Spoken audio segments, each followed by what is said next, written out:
We're in this series, week 2 of mine. Let me, something that I've noticed, I have 2 daughters, named Alyssa and Brooklyn, 8 and 6. And they, it seems like they have something that maybe the syndrome that maybe some of you guys are familiar with.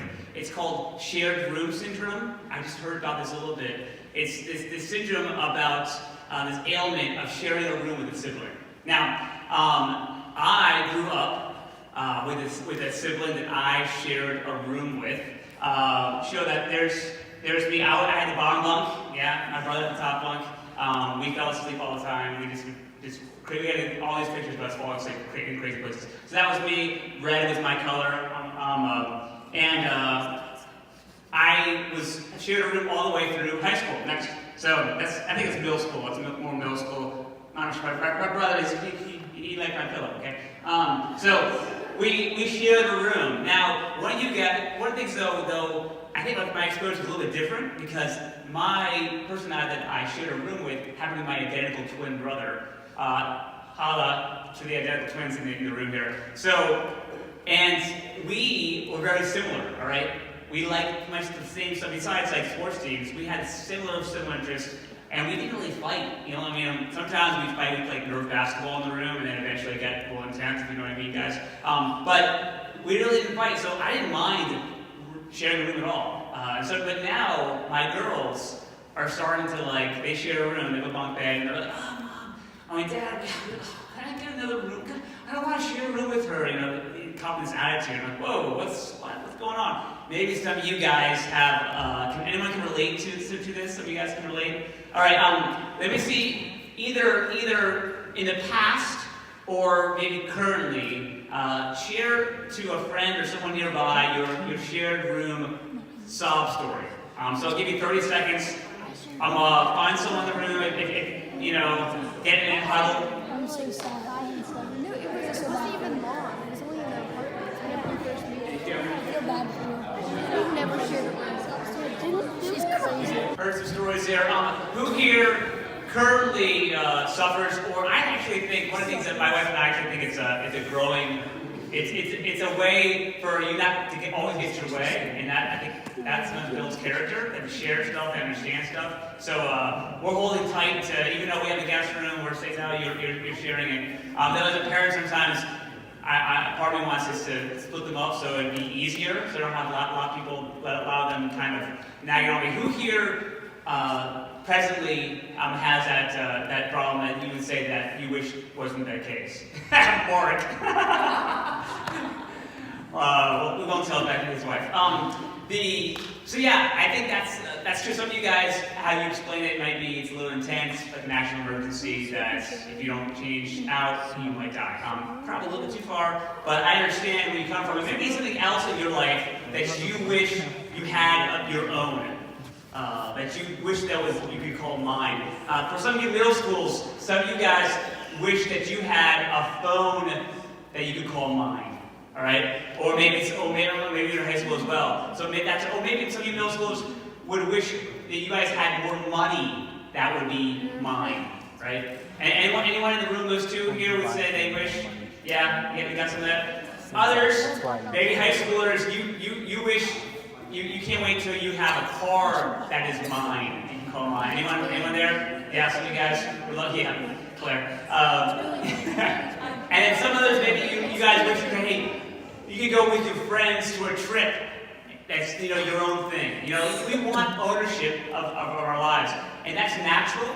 And so we have talked about this series about mine, about it's natural in faith too, that we want to have a faith that we can call our mine.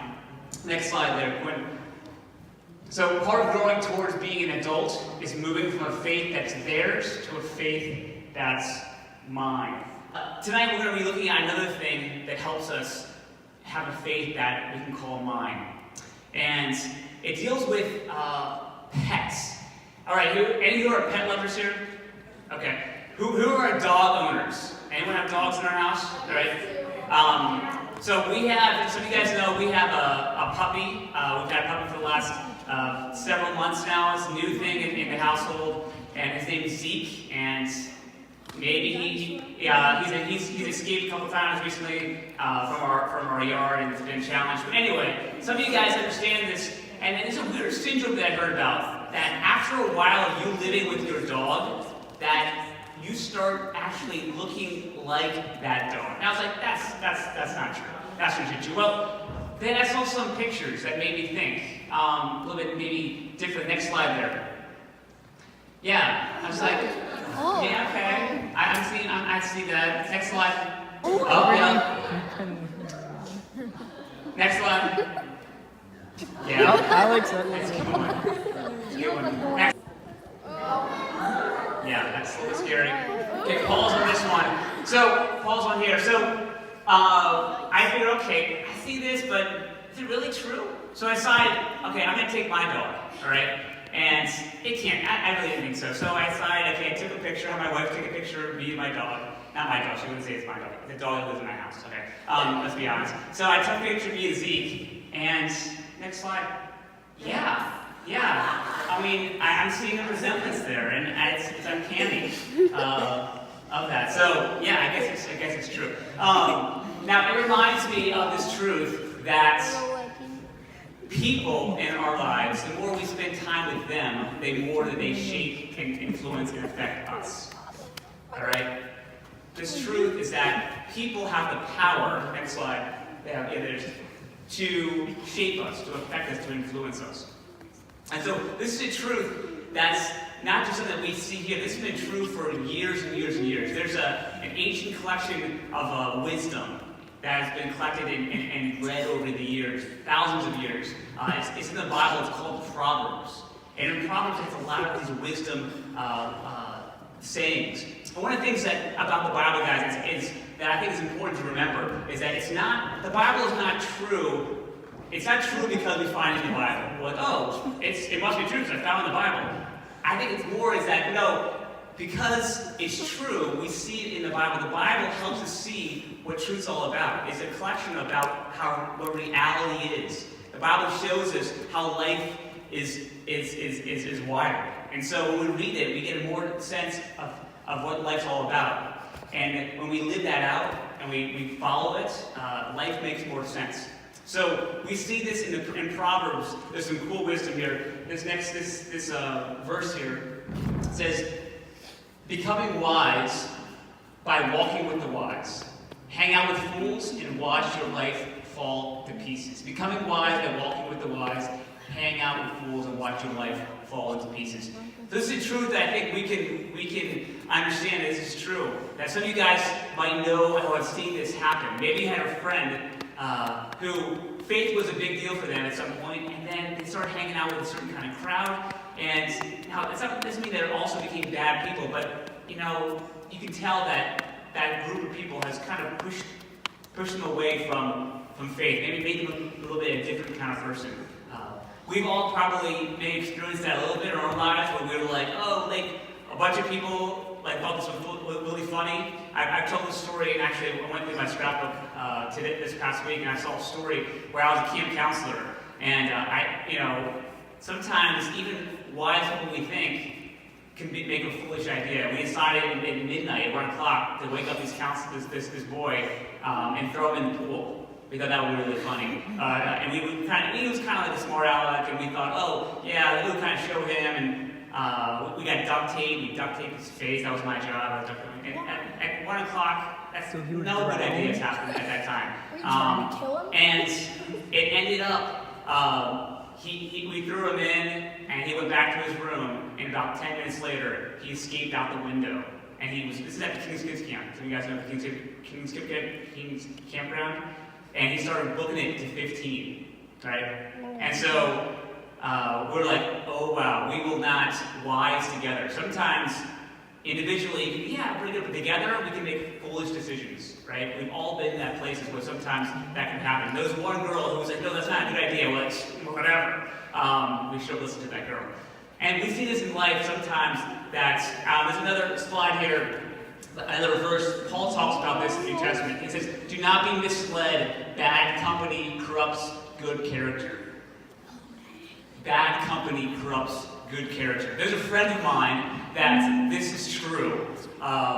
this friend, he grew up as a Christian in a Christian home, and then over time there's a lot of things happened. One of it was that the Christians in his life, he felt like were kind of inauthentic, and also he started surrounding himself with a whole bunch of people that started pushing him out to do all sorts of things that were harmful to him. Not until he made a choice to change who he was hanging around with did God bring him back to wisdom. Maybe you know this friend's name. Maybe you do. I don't know. Anyone heard of Justin Bieber? Anyone? No? Some of you guys, yeah, it's my friend. No, I don't know him. But that is his story. He grew up as a Christian, and then he started doing some crazy things because of the people around him.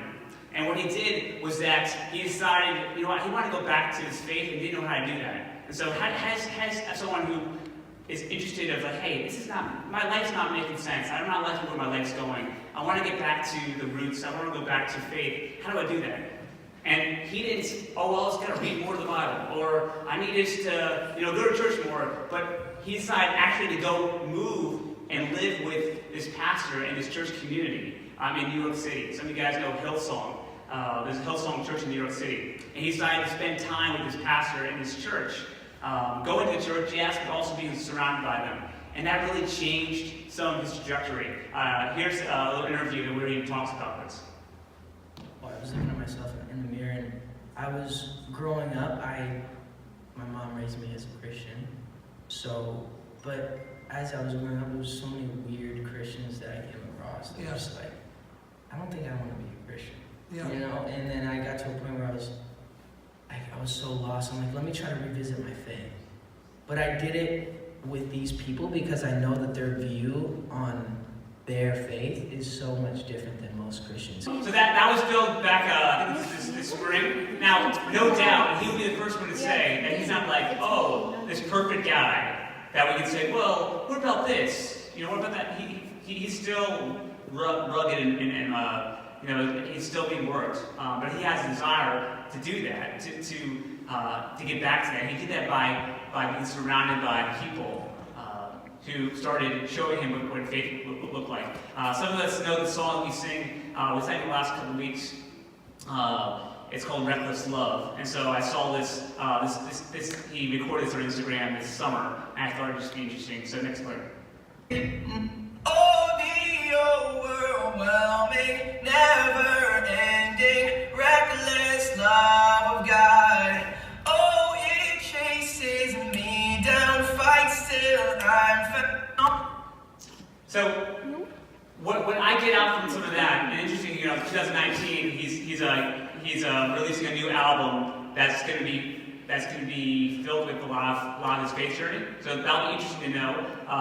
And so, what happened to him? The truth is that he surrounded himself with people that are wise. I know for me, it's been my life story as well. And so the people that have shaped me. Let me get you through a little bit of my history, my scrapbook here. Next slide.